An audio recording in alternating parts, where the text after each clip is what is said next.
cianosis, confusión, diaforesis, entre otros.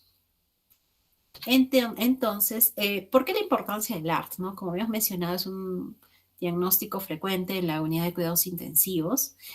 Los datos epidemiológicos, el ART muestra una afectación de 200.000 pacientes anualmente en Estados Unidos, resultando de ellos en 75.000 muertes, que ¿no? es un buen porcentaje.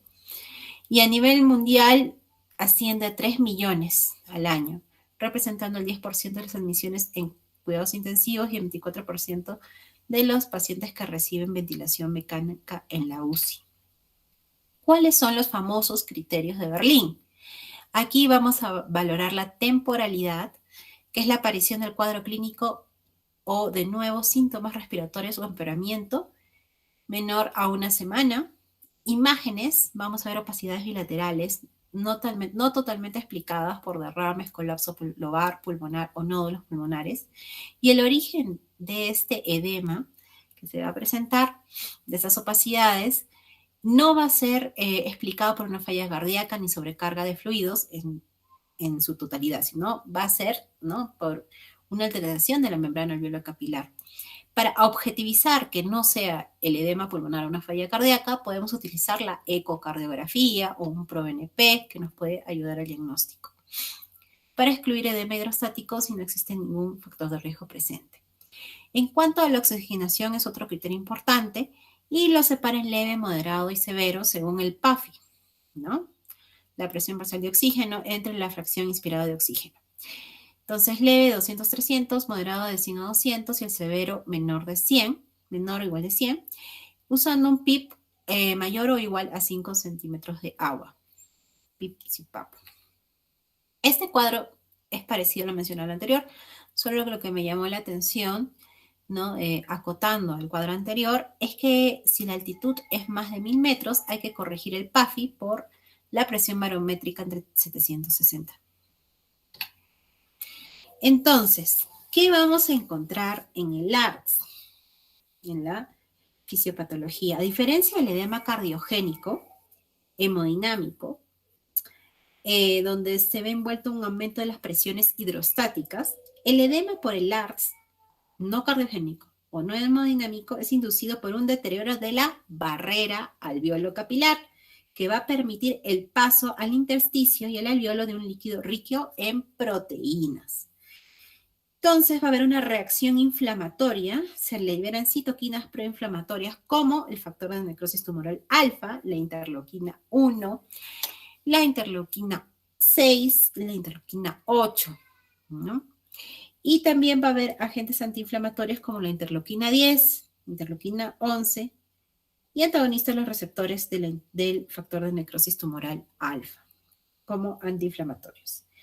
El edema rico en proteínas va a inactivar el glutatio, va a inactivar el surfactante de la membrana, causando un colapso alveolar y disminución de la distensibilidad alveolar.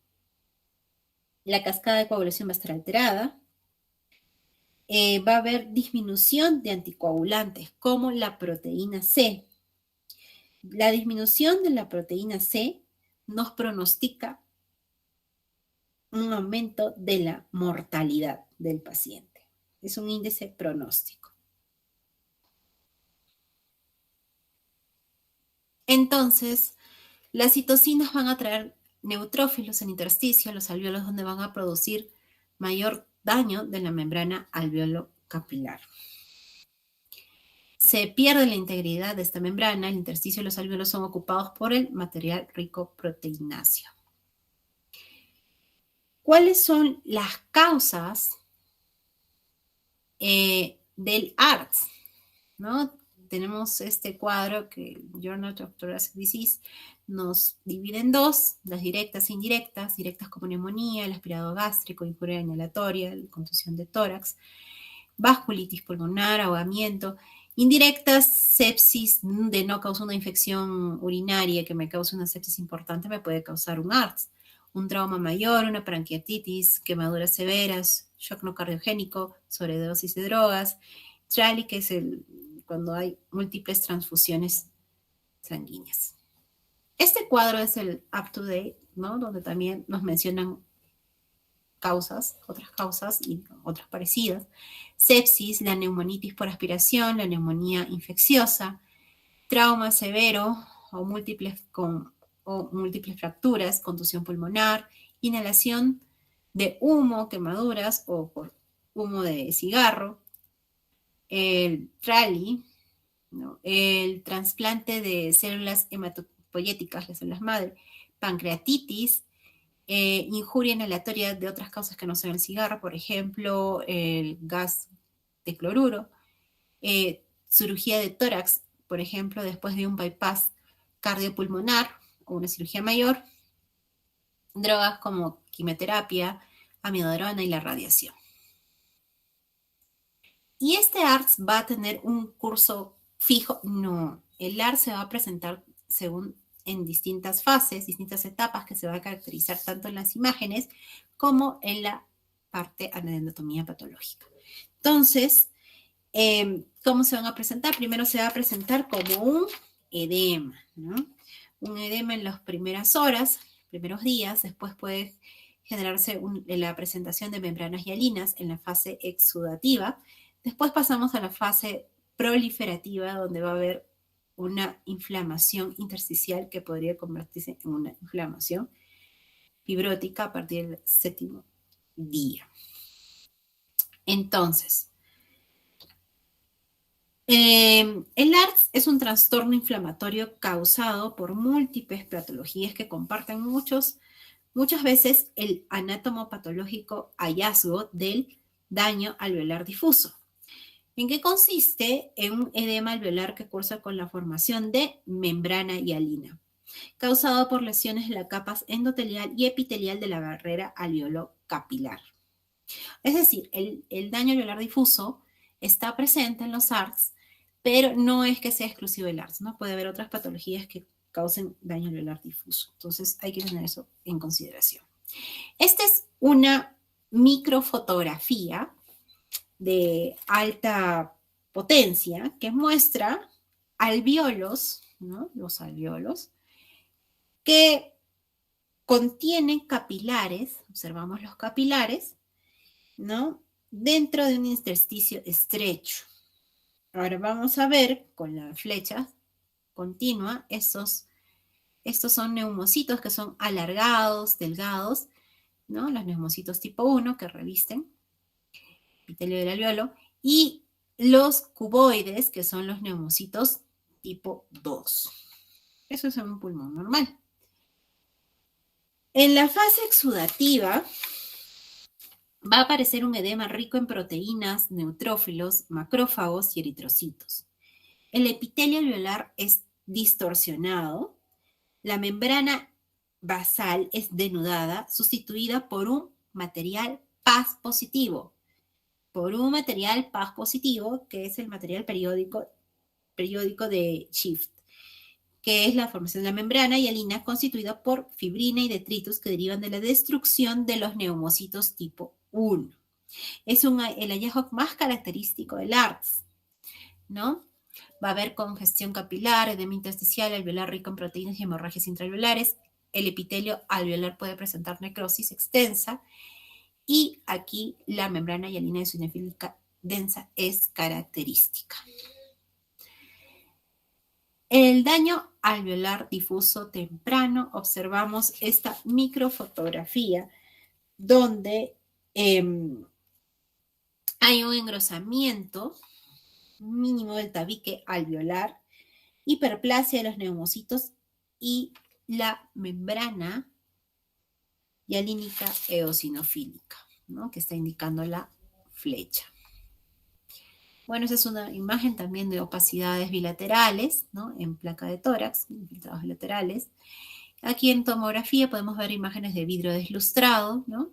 Que se está organizando para formar consolidaciones posteriores y derrame pleural bilateral.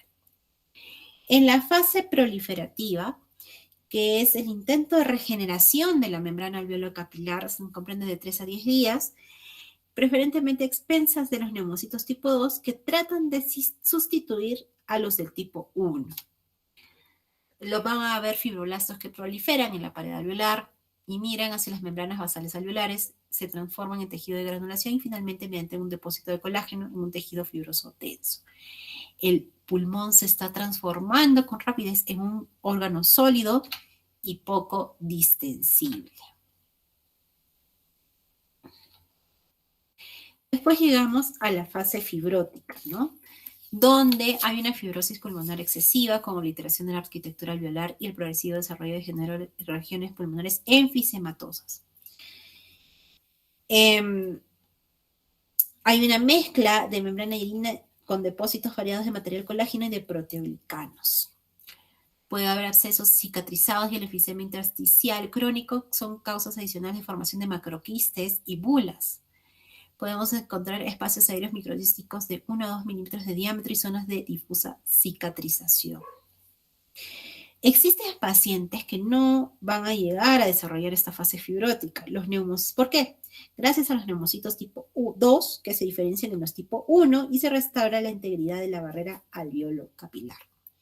A nivel vascular pueden haber microtrombos que nos van a desarrollar posteriormente una hipertensión pulmonar, ¿no? Entonces, como ya hemos mencionado, la fase fibrótica se pueden generar quistes, bulas subpleurales, ¿no? Tractos fibróticos pulmonares que no van a resolverse.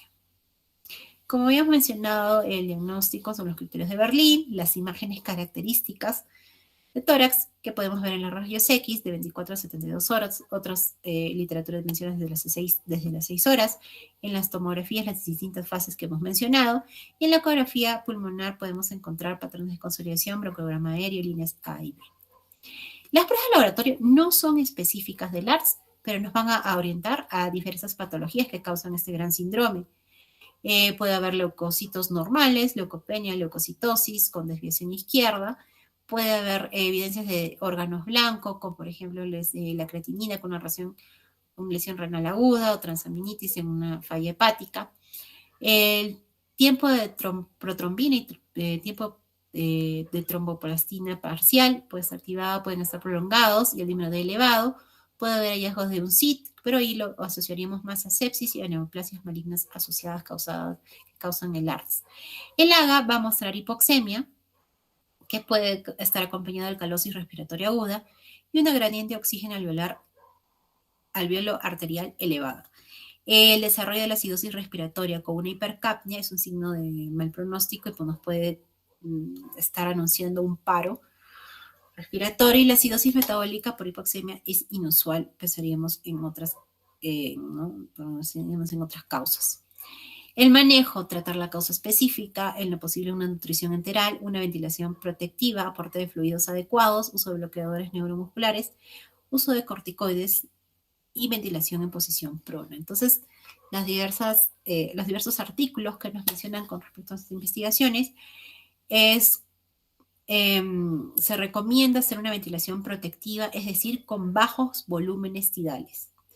Para esto se ha observado que disminuye la mortalidad y aumenta los días sin ventilador del paciente. Esto para evitar la sobredistensión alveolar, ¿no? Que es una causa fundamental de lesión pulmonar asociada a ventilador mecánico. Y se acepta la hiperventilación alveolar con el fin de mantener una presión meseta, plató, por debajo de 30 centímetros de agua, a costa de reducir el volumen tidal, originando una hipercapnia permisiva.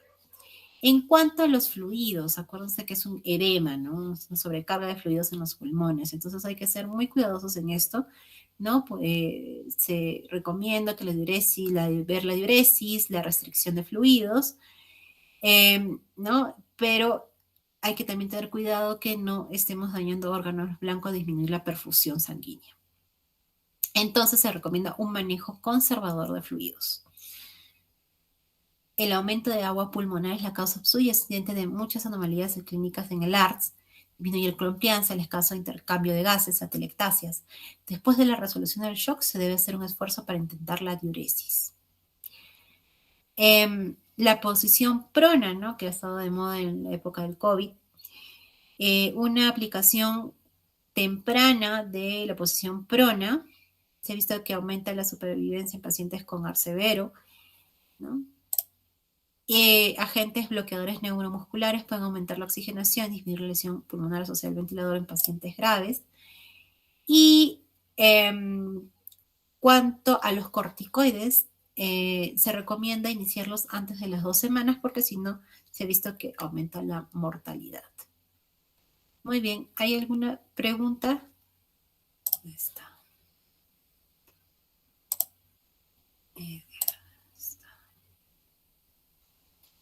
Si no hay más preguntas, entonces estaríamos coordinando con el delegado para la siguiente ponencia. Esta semana va a ser de forma virtual.